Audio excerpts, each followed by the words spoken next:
What's going on, y'all? Y'all know who it is. It's your favorite dog trainer. We're back again for Q&A.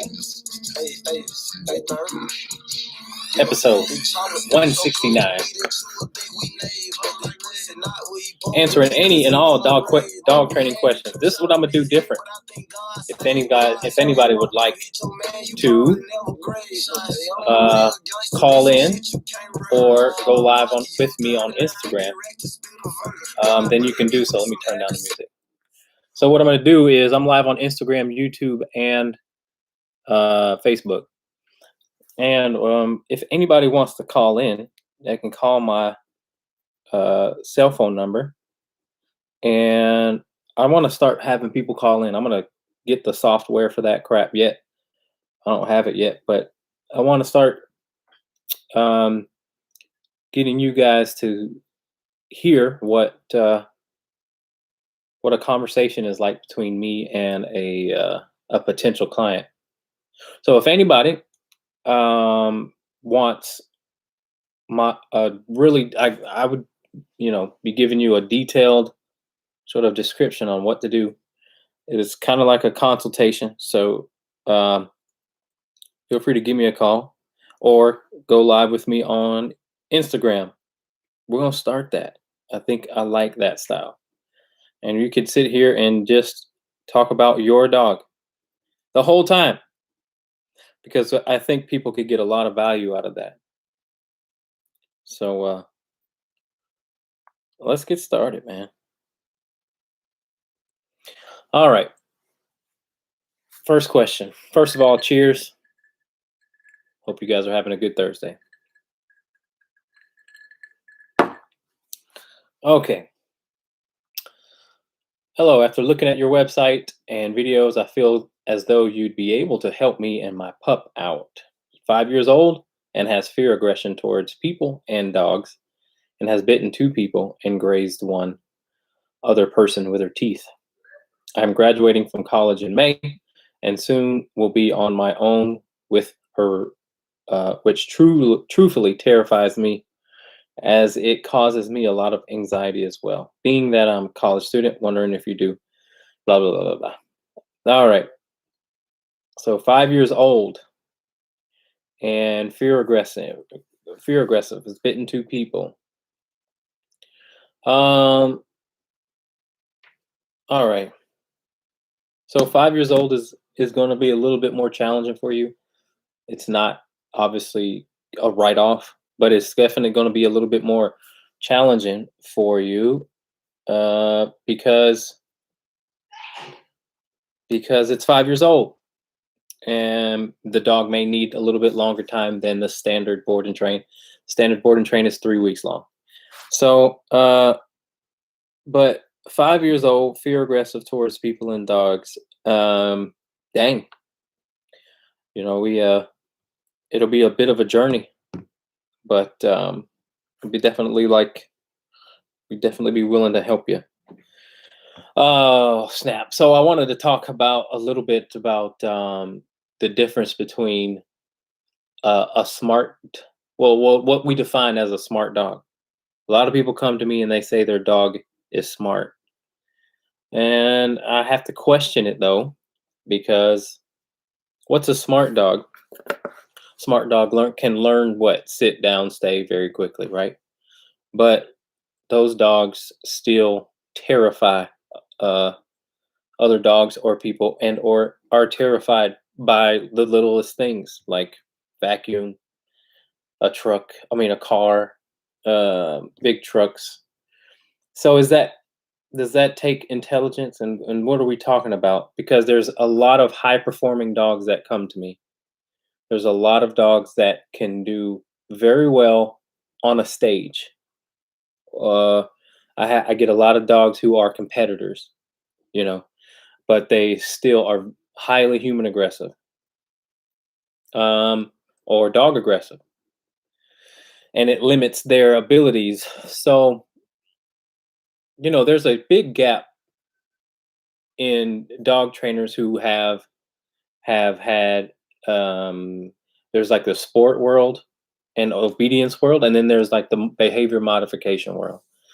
And you know, we could both learn from each other too. There's like a big separation, but we could both learn from each other about behavior modification and obedience. Anyway, let's got a question popping up, so let's get into it. Okay, Tammy says I have a very anxious pup, adult female.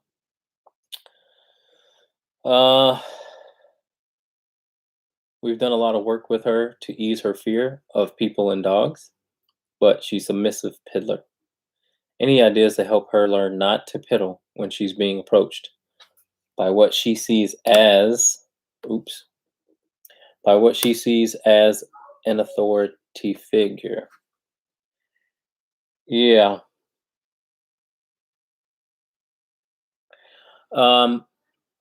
So I think better obedience would help out. But whenever I'm dealing with a dog who is submissive peeing, um, I tend to not want to approach them. I may, if you need to touch the dog or grab the dog by the collar, then you should put a leash on the dog and take your pressure off. So that's the only time really that you want to concentrate on approaching the dog is when you need to. Otherwise, let her do the approaching. Don't approach her to try and fix it. Is what I'm trying to say. You, maybe just give her a little bit of space. You could definitely allow the dog the proper space so that it could grow out of that fear of being approached. So if it's just a stranger or anybody for that matter, bend down too. Sometimes that helps, but keep that introduction pretty brief. Or keep the interaction pretty brief, right? When the dog comes to you, don't do a lot of petting right away.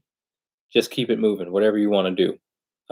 If you're taking the dog outside, um, try not to interact with the dog or interact with the dog inside. Maybe wait until they're outside when it doesn't matter if they pee or not. So just check your body pressure, see if that usually is it, and also being able to keep the dog, working the dog through the anxiety is very much so going to help as well. She does this even when we walk in and she greets us. As soon as I look at her or talk to her, she piddles. So don't. So that's what I'm saying. Work her through that. And what I mean by that is when you walk through the door, you got to have better obedience so that things can be clear for her. Instead of greeting her and talking to her in a a sort of happy manner or a greeting manner, tell her to go lay down. That's going to help with the anxiety anyway. But yeah, so it's just a little bit of combination of nervousness and excitement all in one, and they tend to pee. So again, best thing you can do is teach a dog to go on its bed when you walk in the house.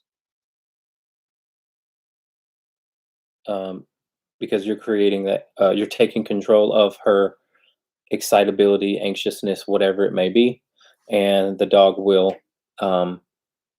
not get to that level of excitement. Easier said than done. Going to be tough, but that's what I do with my dogs anyway. They're going to be calm when I walk in the house.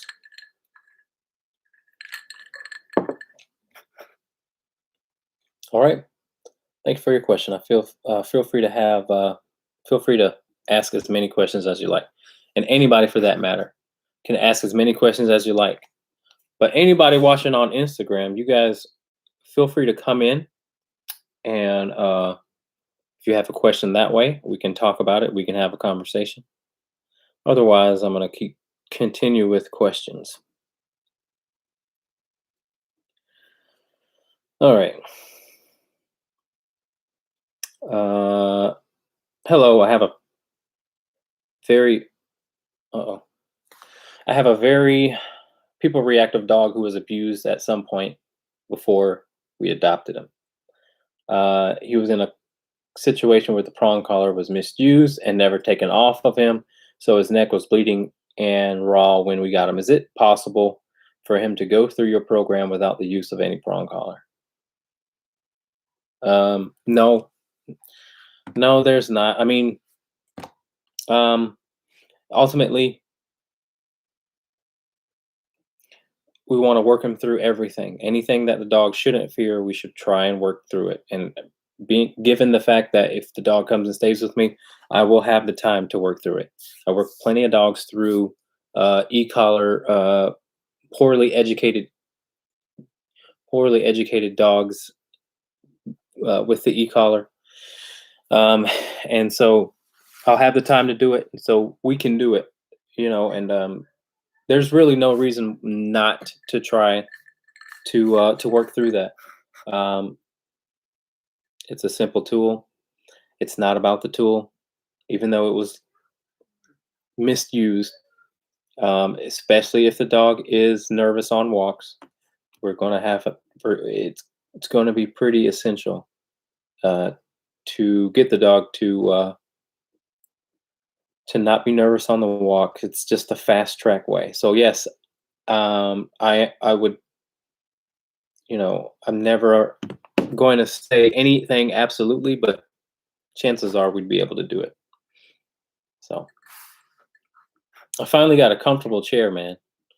I've been sitting on that wooden chair for so long with every other podcast, 169 or 168 of them have been on a wooden chair. Finally got a comfortable chair, and it's pretty awesome.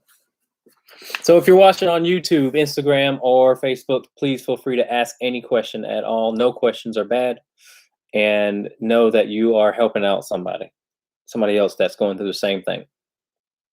All right, Virginia says, I'm a trainer at a kennel club. All dogs are 2 to 5 months, labs, golden retrievers, and doodles. One lady carried her dog into class and other during class holding dog on lap. I discouraged them. I was told that wasn't right. Any thought on how to handle this situation in past? Okay, let's see. So you got I'm training at a kennel club. All dogs are 2 to 5 months, labs, golden retriever, and doodle. One lady carried her dog into class and the other during class holding dog on lap. I was told that wasn't right. Any thought on how to handle this situation? Well, why isn't it right? I mean, I don't necessarily see anything wrong with it. I don't know. What do you think happens as a result of that? I don't really do classes. I don't necessarily think that they're that valuable. They're valuable. I shouldn't say that. And I know a lot of trainers do classes, but um, you know, to do classes exclusively, in my opinion, doesn't really help the dog because it's not necessarily real world. I get tons of clients who say their dog does great in class, but does horrible when they get outside the class. So I don't do classes, but tell me, you tell me what would you think would be as a result of people doing what they're doing that you don't want them to do? What would happen if they continue to do it? What would happen? All right, Nathan says our puppy has a major problem with possession over food. Nips hand when putting food or water down for her to eat. She is 6 months old. She gets really aggressive when just walking by her food or water dish, even when she's not eating or drinking. That is pretty tough. That's pretty extreme. Well, you'll have to claim that food as your food, and she'll have to back away. And and notice you the victor of that. Because when a dog when a dog who is uh the the dominant dog, it takes what it wants whenever it wants. So you have to be that. You have to be able to you should be able to take that dish and the dog back away. But there's other things to work on as opposed to just doing that. Because the dog has the thinking right now that it's okay to the dog thinks it's dominant over whoever lives with the dog. There's not enough um there's not I wouldn't say rules, but there's not enough to convince the dog that it should respect it, the fact that you can walk past the dog, even just drinking water. That's really strong possessiveness. Dogs don't necessarily get possessive over water, but don't use your arms or foot. Don't pet the dog. Don't try and pet the dog while the dog eating. That's a good question, and that's a lot what people when people try and work on food aggression, they want to touch the dog while it's eating and put his hand in the food bowl and all that stuff. I'm like, no, I don't do all that. And then and that's not because I don't want to or I can't. I just leave dogs alone when they're eating. But you want to have the ability to take the food whenever you want because they may be eating the wrong food or they may say pick up a raccoon carcass and you have to get the carcass out of the dog's mouth or away from the dog. You don't want your dog biting you when you're trying to get the dog to not eat something it shouldn't. So you always want to have that sort of respect from the dog. But again, try and look for other areas where the dog is very disrespectful, blows you off, and or has out of control behavior. Top three that come to mind are jumping. Does the dog jump on you? Does the dog bark its head off? Or barks when it wants? Does the dog come when called? How many times does it take for the dog to come to you? Those things you can get that. If you tackle those three things, then the dog will second guess himself when it comes to food. So you may or may not, well, probably for your dog, you'll probably still have to address it. But dogs that come here who are food aggressive, because I address all those different areas, I take the food bowl and there's no problem. So claim that food bowl is yours. The dog's 6 months. It's a freaking dog. It's a young pup. Do not be intimidated of that dog.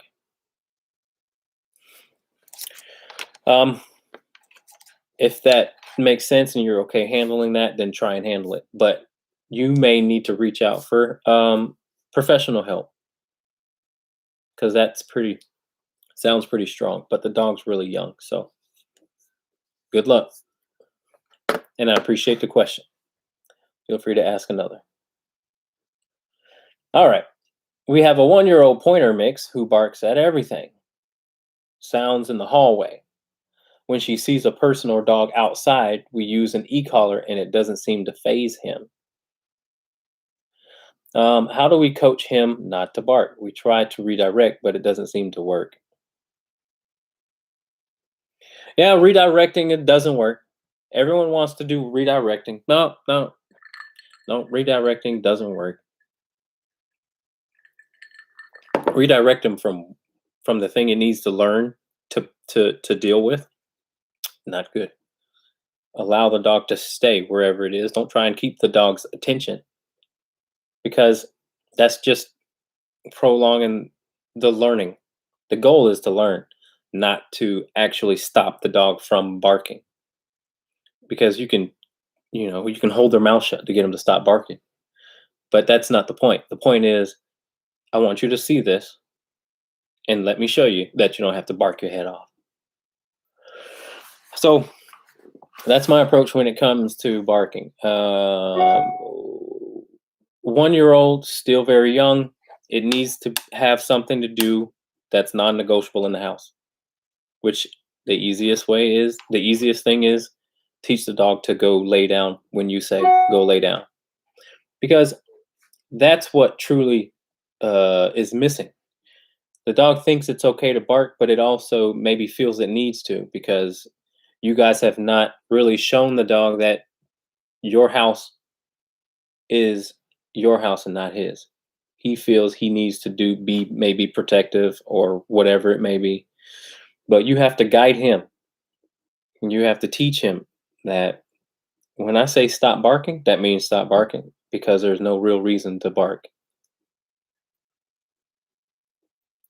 So teach the dog to go lay down on the bed and make that non-negotiable, even if you have to put a leash on the dog, so that you can convince him that you're going to be more consistent about putting him on the bed than he is about barking at whatever he's barking at.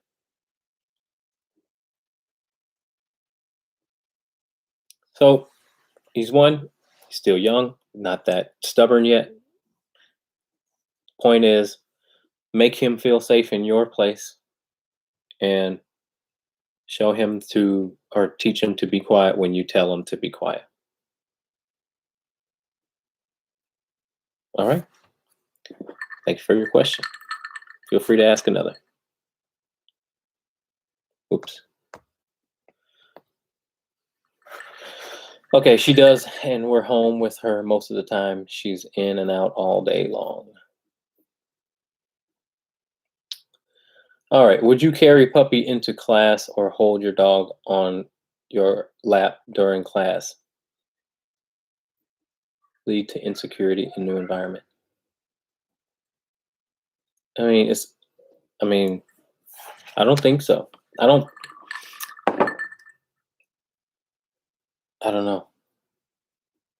I haven't been in that situation. I don't think it would lead to insecurity, though.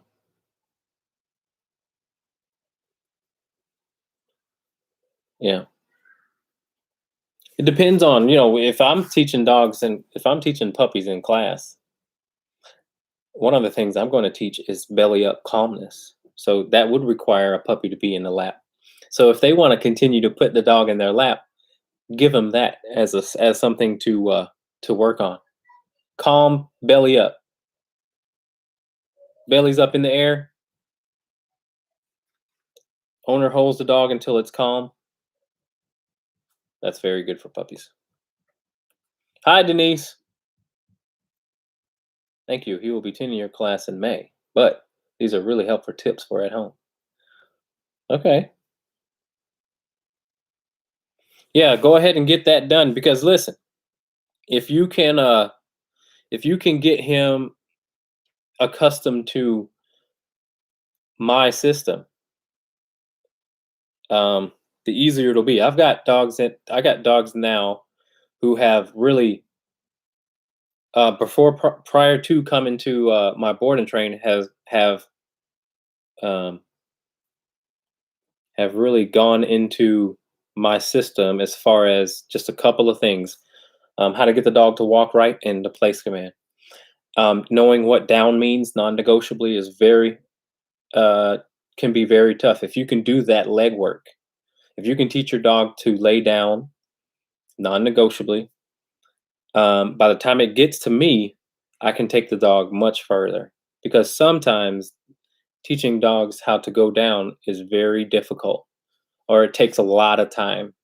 But if the owners can do a little bit of that, then we can take the dog even further. It's like the graduate student versus the freshman.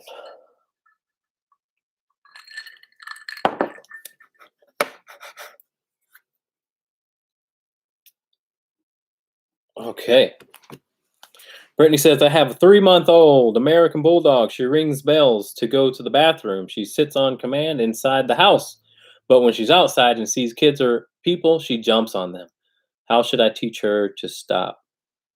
Stop letting them greet her right away. Get the dog to become calm before And it's tough. You got a 3-month-old. I mean, it's going to be tough. But start doing two things. The first one is, like I said, see if you can get your dog to sit for at least 20 seconds, and I mean 20 seconds, before children and people get to touch the dog. Because the dog will at least settle a little bit before it gets touched. Because you don't want a bunch of people touching your dog while it's that excited and jumping, because they are reinforcing the jumping. So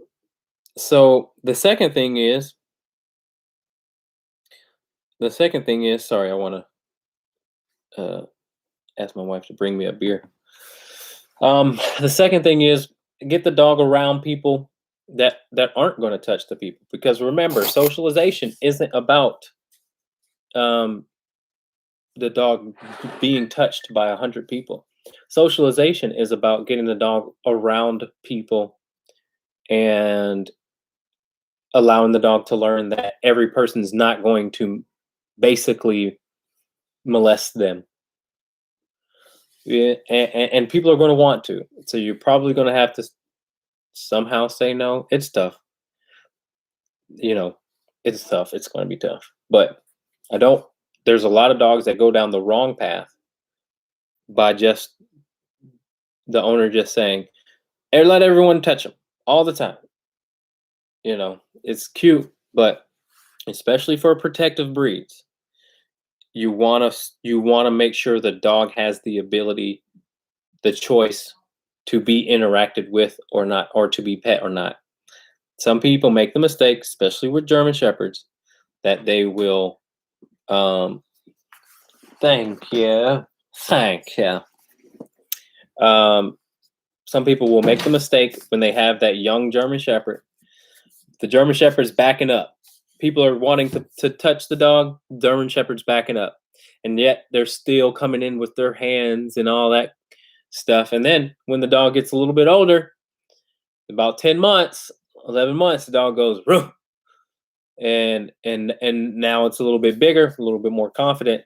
And that's how a lot of reactivity begins. So again, it's not about meeting a bunch of people. It's just about meeting quality people, and hanging out with people that aren't necessarily wanting to molest the dog. All right. Concord Canine Concepts says, wish I could hang out and enjoy the convo with y'all, but got a family gig, so look forward to watching tomorrow. Grace. I appreciate that. Thank you very much. All right. You're very welcome. That goes for dogs too. Never meet dogs on leash with a puppy, or any dog for that matter, that you don't know. And also make sure that you're socializing the dog with social dogs if you can find them. They're not that easy to find these days. Is there anything that's crucial in the first 6 months that I shouldn't do? Yeah, meet aggressive dogs on leash. I'll give you some more things on what you should do. What you should do is take the dog to a large piece of land, preferably flat, not fat, and take a walk, with you being the leader of the walk. And let's see, 3 months, so you'll still be in puppy follower mode, but you want to start getting the dog. You can start proofing the dog, recall or come, and the dog's name. You can start doing that by using their natural instinct to follow. And so one of the first things I do whenever I get a new dog or a puppy is I will do that. I'll find a nice big piece of land and I'll go on a walk. And I want them to already know that they need to follow me. Obviously, Try and see if you can find where there's no other people and dogs for distraction purposes. And then take some treats with you. And try and get away from him a little bit when he gets distracted, so that he starts to look up and wonder where you at. And then at that point, you say his name, you get really excited, you bend down all the way on the ground, and you cheer him on all the way through, and he'll be sprinting at you very enthusiastically. You give him some love, you give him a treat, and then you walk off and do it again, and try that over and over again, and then walk back and forth 50 yards this way, 50 yards that way, and just change direction. You want the dog again to have the mindset that it needs to always know where you are, um, and check in with you. That's gonna be obviously one of the best skills you can teach your dog at a puppy at that moment, because you're using, again, they're naturally going to want to follow you. They're too young to explore on their own, but you have the opportunity to really get the dog to know to follow you. All right. And don't be so hard on the puppy when it comes to teaching um, sit down, stay, and all that. That stuff can be taught in a day. You have the dog for the rest of its life.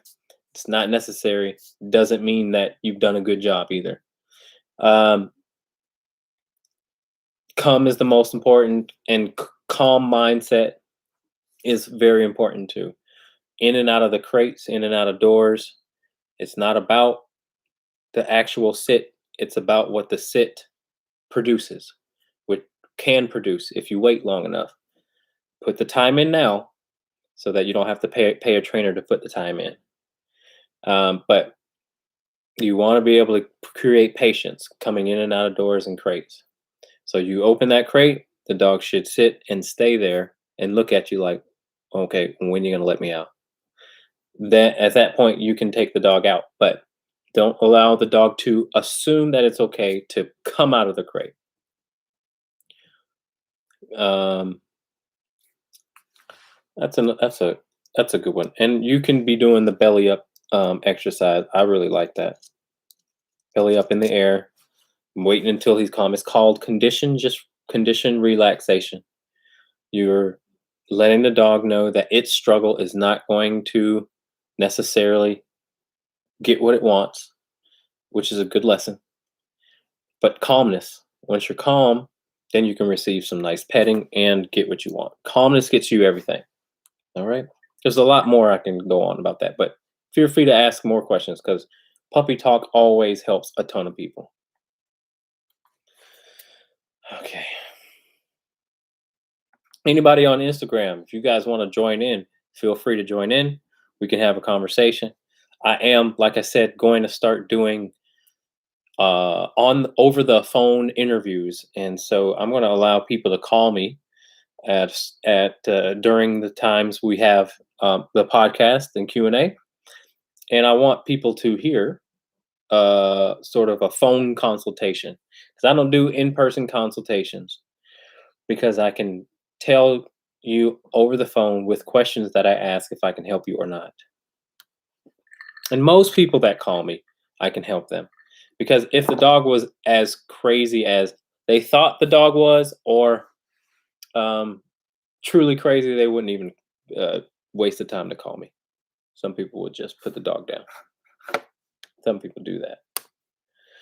All right, Kathy says, I have someone staying with me that has a Chihuahua.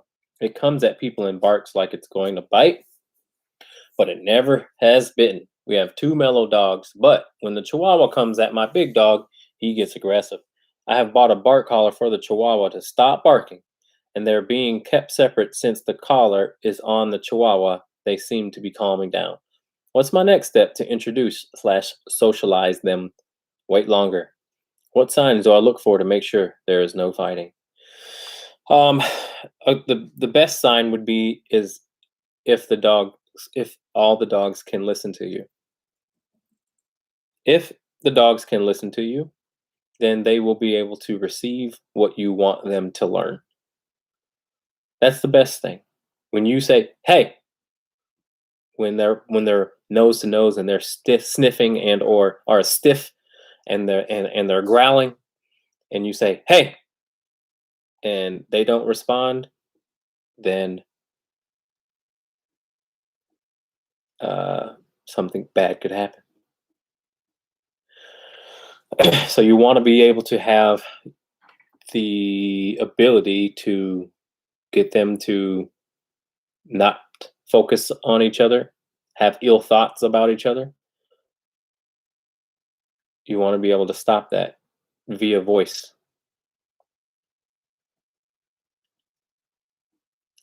And if you have that, again, and very easy to socialize dogs because they'll be worried about you. They've got you on their mind, uh, as opposed to not giving a crap about you and only feeling how they feel towards the dogs.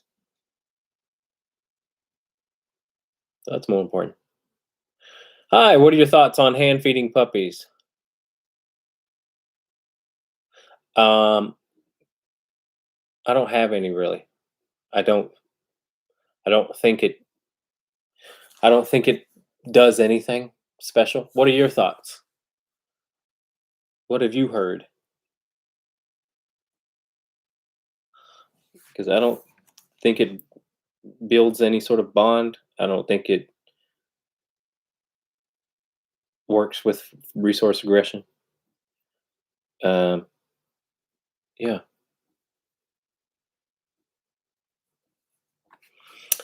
Thanks for your question, Kathy. Yeah. You definitely will have to take a little bit more time. You'll have to allow them to work things out to a certain degree, but that can be through play. It doesn't have to be through a confrontation.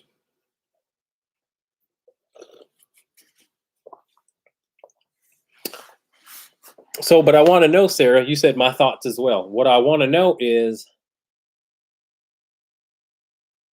what have you, I owned a grooming business for 30 years. What have you heard positively, or what have you heard, and who does it, and for what reason? I just always want to get what people are telling people. So we both know that it's just kind of worthless.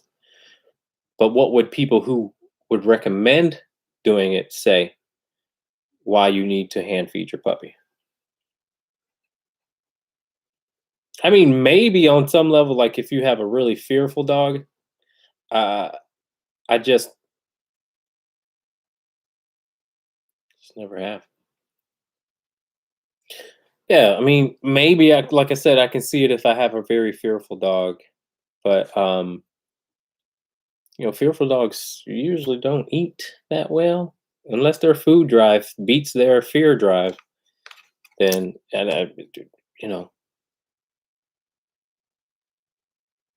yeah. All right, what's up, everyone? Those of you who've just joined in, we're live on Facebook, Instagram, and YouTube. Feel free to ask any question you like, or if you would like me to talk about a certain topic, please feel to let me know. No question is a dumb question. Some trainers recommend it to my friend, and I told her it doesn't really do anything more than proper training. I would agree with you. Where do you groom? Where are you from?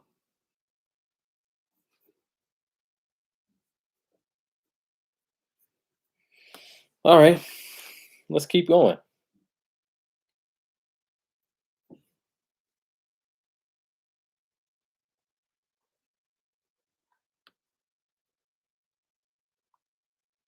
Okay.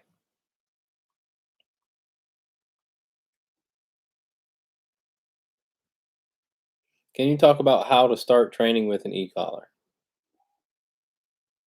Oh, I'm gonna go back to this question because it was a question from an email. I want to make sure I get the live ones first. Can we talk about raw food versus bagged/processed food for dogs? Yeah, I mean, I'm no expert, so let's already go ahead and put that out there. I'm definitely not an expert on that subject, but I'll just give you what I've experienced over the years. Um, so raw food is better. Processed food can make dogs more irritable. This is just, again, my experience because I work with aggressive dogs. I definitely let people know that.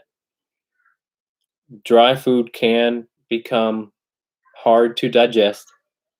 It can also prolong or increase aggression and allergies and other sicknesses. Prolong. It's not the problem, though. It's not the issue. Sometimes raw food definitely uh, deletes allergies, and it also helps with aggression. But again, that in my opinion, that digestive tract needs to be healthy. So if you have a dog on dry food, probiotics and prebiotics for dogs will definitely help. Um, Raw diet is optimum for your dog's health. It gets expensive, but I would recommend it, especially again if your dog is irritable, aggressive, reactive, all those things. Okay, great question.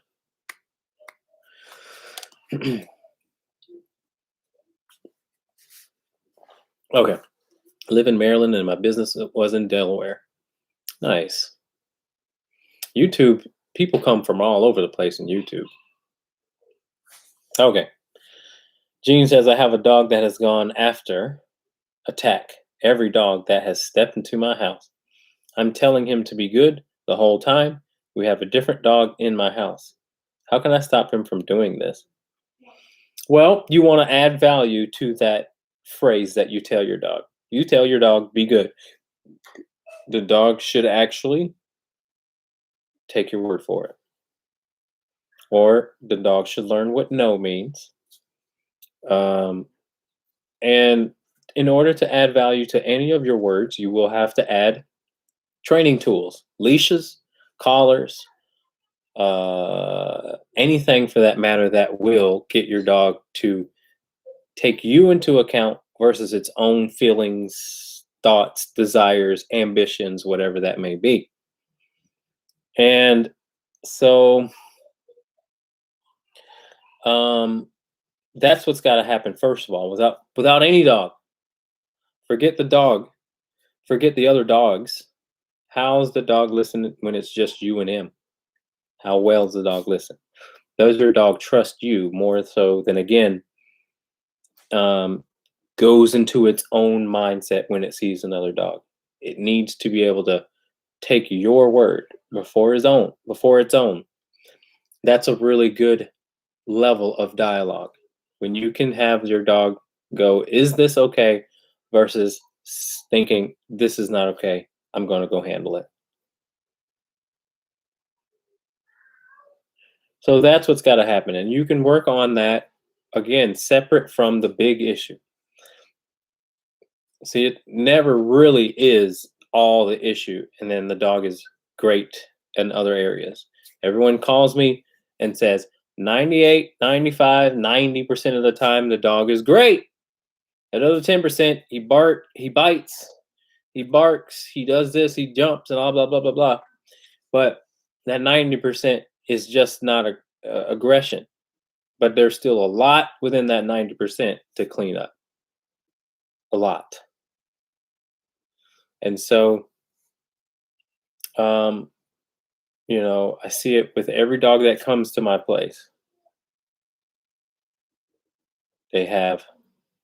They think the world revolves around them.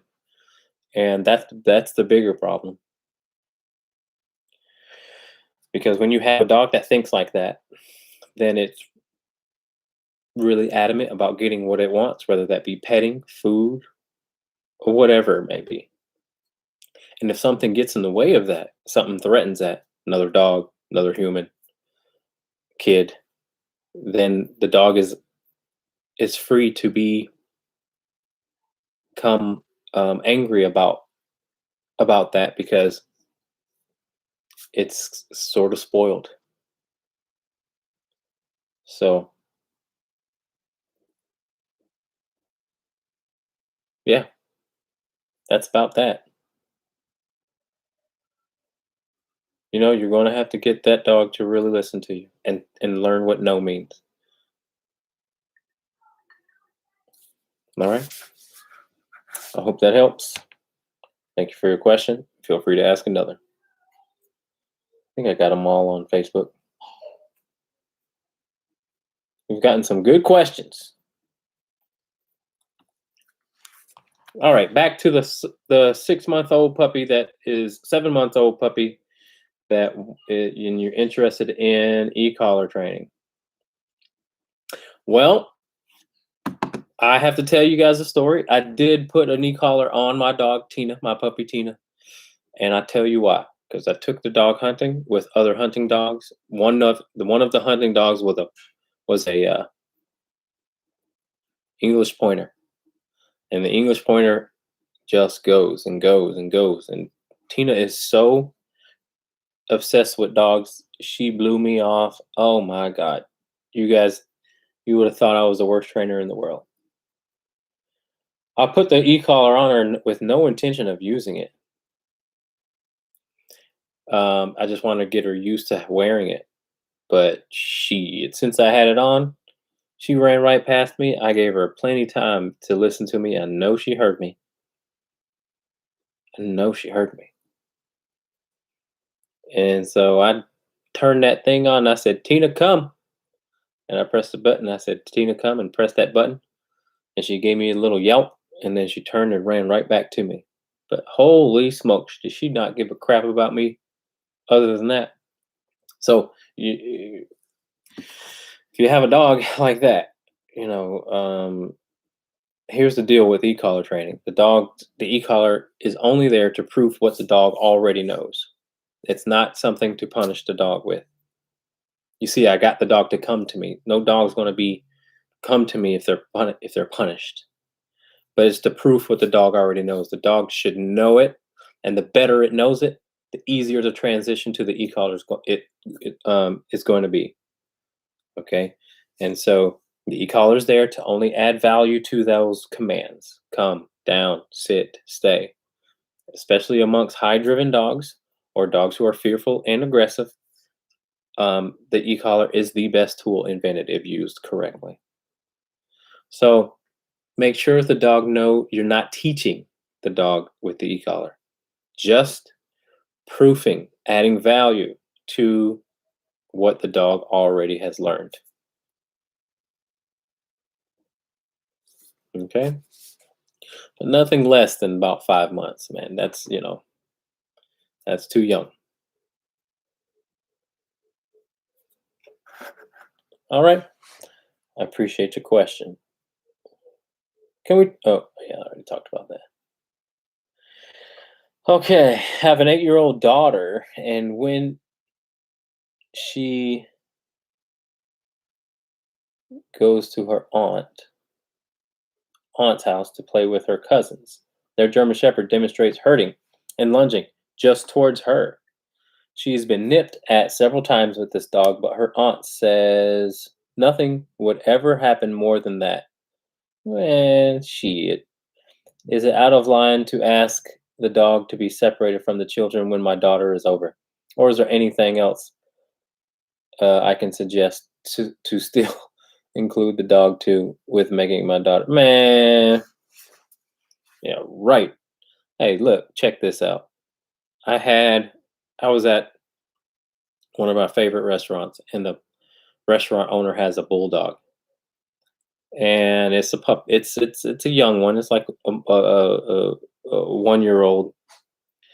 Man, that dog jumped on my son and knocked it over.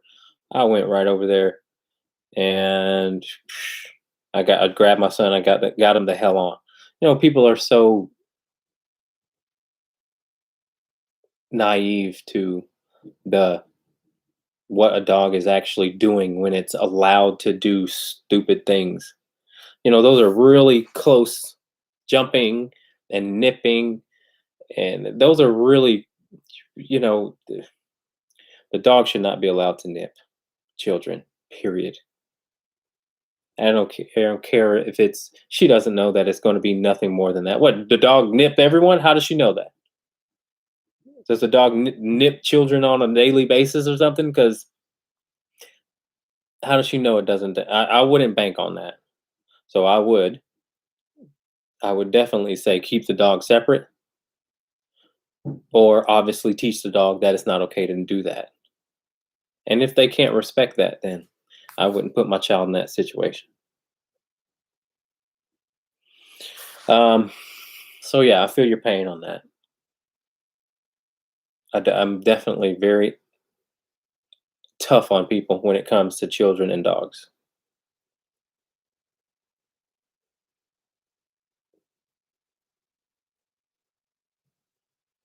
So I hope that helps.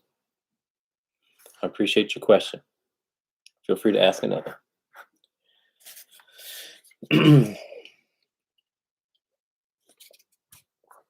All right. Let's see if we can find some more questions. If you guys have any, feel free to ask.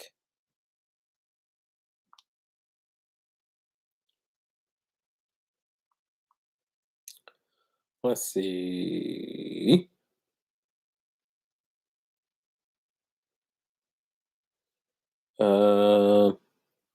I think I got them all, man. Any of you guys got any last questions? Or anybody want to join on Instagram and talk? I promise I won't be mean. Let's just make sure we got everything on Facebook. Yeah, looks like we got everything, guys. I hope that was helpful. Feel free to reach out, call me for any other, for more advice. Excuse me. I definitely love what I do. Love helping people and their dogs. There's way too much misinformation out there these days. Way too much misinformation. And you want to make sure you are, you know, getting back to your instincts when it comes to training dogs or not training. Here's the thing about dog training. It's not about spending a lot of time training your dog. It's about doing what you already have to do with the dog in a constructive way. You already have to walk the dog. You already have to let the dog out. You already have to crate train the dog, groom the dog. So it's about how you're doing those things. It's not about spending a whole bunch of time outside of training, outside of those things. Because living with the dog is training. So what is it? What is this? Go in a live room. I don't want to go in a live room. Oh, Instagram's trying to get like Chatter or that new app. Anyway, guys. All right. Well, if you ain't got anything for me, we'll wrap it up. Okay. I appreciate all of you. Give me a thumbs up or a like. Subscribe to my channel. I don't care what you do, but come back next week and we'll try and answer some more questions for you. All right. Check out my fancy new chair. It's very comfortable. Take care, guys.